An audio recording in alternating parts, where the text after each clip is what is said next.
4,300 no fly list में इनको डाला गया, यानी उन लोगों को डाला गया जो कोई काम नहीं करते, जिनके पास कुछ करने के लिए नहीं है, जो सिर्फ बेगिंग के जरिए जो है अपने जिंदगी को जो है वो चला रहे हैं। ऐसे में इस तरह के लोग जो है वो दूसरे देशों में ना जाए, नो फ्लाई लिस्ट में डाला गया है। यानी इस तरह की चीजों को करने की जरूरत पाकिस्तान को पड़ जा रही है।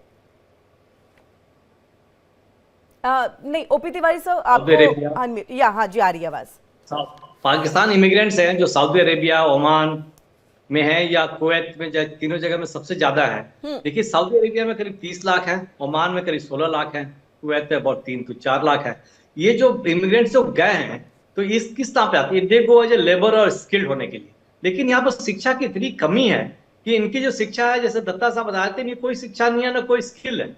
वहां तक पहुंच जाते हैं और देर सऊदी अरेबिया के लोग रियलाइज करते हैं कि तो किसी काम के नहीं है, इनको कुछ नहीं आता, न पढ़ना आता है, न लिखना आता है, न लर्न करने के लिए भी इनकी क्षमता नहीं है कि हम सिखा के काम करा सके। तो इन लोगों का काफी एक्सप्लॉयटेशन आता है वहां पर। इनके पासपोर्ट जब्त किए जाते हैं, इनको बंद करके रखा जाता है, गलत काम करा, मतलब सस्ते कीमत में काम कराया जाता है और पे भी नहीं दी जाती है। तो लेकिन इस सब से भी परेशान होकर कई तरह के लोग जाते हैं। आप जैसे कह रही थी कि भारत और पाकिस्तान की भाई एक ही साथ पैदा हुए थे और एक तरह की भावना थी, लेकिन बिगड़ क्यों गए? देखिए परिस्थितियां, दिमाग के परिस्थितियां जो होती है, आदमी के स्वभाव और आदमी के दिमाग में काफी परिवर्तन लाती है। तो पाकिस्तान में जो परिस्थिति फिलहाल जो है ना, उनको खाने के लिए मिल रहा है, ना कुछ नौकरी मिल रही है, ना पढ़ने के लिए कुछ मिल रहा है, तो वो तो चाहते हैं कि बाहर चले जाए। मैं तो ये भी कहना चाहूंगा कि वो तो जेलों में भी जाके ज्यादा ही खुश होंगे। कम से कम उनके जेलों में उनकी हालत पाकिस्तान से तो बेहतर है, खाना अच्छा मिलता होगा, रहने का रूम अच्छा होगा। लेकिन इस तरीके से या सऊदी अरेबिया या ओमान जो है, ये सब ऐसा नहीं बर्दाश्त कर सकता। जैसे इन अरब देशों की बात देखिए तो ये इन्होंने ना फिलिस्तीन के रिफ्यूजीज को लिया और ना पाकिस्तान के बेकार रिफ्यूजी को लेना चाहेंगे, इनको वापस करना चाहेंगे, क्योंकि इनके लिए वो सरदर्द बन जाते हैं। ये जो रिफ्यूजीज हैं सरदर्द बन जाते हैं, ना काम करना है बल्कि फंडामेंटलिज्म और बकाव में आके इलीगल काम भी करते हैं, जिसकी वजह से ये लोग जेल में भरे हुए हैं।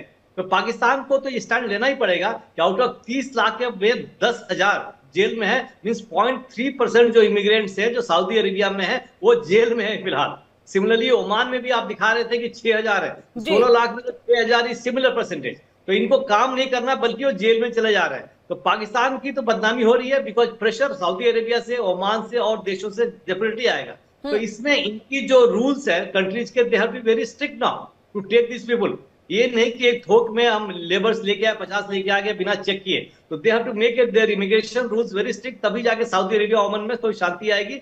ये जो प्रॉब्लम पर्टिकुलरली जिस देश से प्रॉब्लम फेस कर रहे हैं, अभी फिलहाल पाकिस्तानी का है, अब थोड़े दिन में आप बांग्लादेशी भी सुनेंगे, बांग्लादेशी भी इसी हालत में पहुंच जाएंगे वहां पर, उनका भी यही असर होने वाला है पड़ेगा। तो इस तरीके से सुधार लाना पाकिस्तान को अपनी, अभी पाकिस्तान तो चाहता है कि हमारे देश से लोग बाहर स्टैंड की बात करते हैं। स्टैंड पे मैं थोड़ा समझना चाहूंगी कि देखिए ये जब वीजा और पासपोर्ट लेते हैं तो हज और बाकी जो उनके ये हैं उसके तहत लेते हैं, तो क्या ऐसे में इनको रोका जा सकता है? यानी कि आप एक टूरिस्ट वीजा लेकर के जो है आप दूसरे देश जाते हैं और फिर वहां से वापस आते ही नहीं है, तो ऐसे में क्या रोका जा सकता है?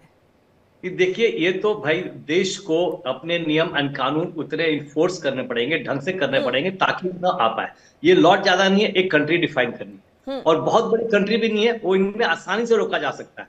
हो सकता है पहले इनका कुछ झुकाव था कि भाई हमारे सेम रिलीजन के नुकसान नहीं करेंगे, तो इनके प्रति जो रूल थे और रूल्स और रेगुलेशन जो थे वो थोड़ा रिलैक्स रहे होंगे because Muslim. But over a period of time, कुछ दिनों तक वो बर्दाश्त कोई भी कर सकता था, लेकिन जो over a period of time इतनी हालत होगी कि वहां पर वहां का भी एटमॉस्फेयर बर्दाश्त खराब कर रहे हैं और इलीगल एक्टिविटीज में ज्यादा इन्वॉल्व हो रहे हैं, जो which are unheard of. Illegal activities like Saudi Arabia में तो अनहर्ड ऑफ थी, that particularly from the foreigners जो बाहर से आके कर रहे हैं। तो इसमें थोड़ा सा रिलैक्सेशन रहा होगा, अब ये पॉसिबल है, बिल्कुल पॉसिबल है, और ये चेक कर सकते हैं और ये आराम से कंट्रोल कर सकते हैं। And I am sure Saudi Arabia, Oman भी एंड कुवैत भी, ये तीनों नेसेसरी स्टेप ऑलरेडी शुरुआत कर चुके होंगे और लगाएंगे, ताकि इस बहाने से, किसी बहाने से टूरिस्ट वीसा लेके कैसे अंदर आए और वहीं रुके रहे। टूरिस्ट वीसा भी देने के लिए they have to be QR set किया होगा भाई कि आपकी क्या कैपेबिलिटीज, आपके पास क्या है, आप कितना पैसा लेके आ रहे हो, कितने देश घूम सकते हो, ये तो हैज टू बी स्ट्रिक्ट।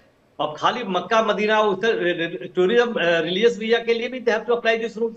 तो ये कहता है मजबूरी में आदमी को अपने कुछ स्ट्रिक्ट एक्शन लेने पड़ते हैं, जिस तरीके से उसकी देश की इज्जत और देश की जनता थोड़ी संतोष से आराम से जी सके और कोई परेशानियां ना पैदा हो। जी बिल्कुल। मेजर जनरल एक ही सी बात जी, देखिए एक तरफ तो सऊदी अरब में के जो प्रिंस है उनको अपना भाई कहते हैं शहबाज शरीफ, और वहीं उनको दूसरी तरफ से जो है वो डांट पड़ती है, मतलब सीधे तौर पे ये कहें तो उनके ऊपर भड़क जाया करते हैं कि आप कैसे अपने आवाम को जो है वो रख रहे हैं, और कैसे आवाम जो है जब दूसरे देश पहुंच रही है तो इस तरह की हरकतें कर रही है और हमारे यहाँ के माहौल को, हमारी इमेज को खराब। यानी ये मैं कहूंगी कि देखिए सऊदी अरब में भीख मांगना एक तरह से जुर्म है, 6 महीने की सजा होती है, और ऐसे में पाकिस्तान के लोग वहां जाकर के बेगिंग का काम कर रहे हैं। यानी भाई कह रहे हैं, भाई के बाद देखिए उनको फटकार लग रही है।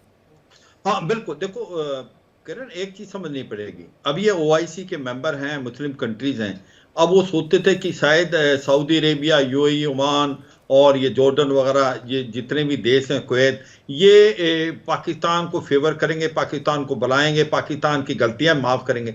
वो समय चला गया। अब उनको पता है कि पाकिस्तान के अंदर जिस प्रकार से टेररिज्म पैदा करते हैं, जिस प्रकार से ये जो भी पाकिस्तान से आता है उसको वो बड़े दूसरी नजर से देखते हैं, क्योंकि वाकई बात यह है इनका पासपोर्ट भी 103 नंबर चला गया है।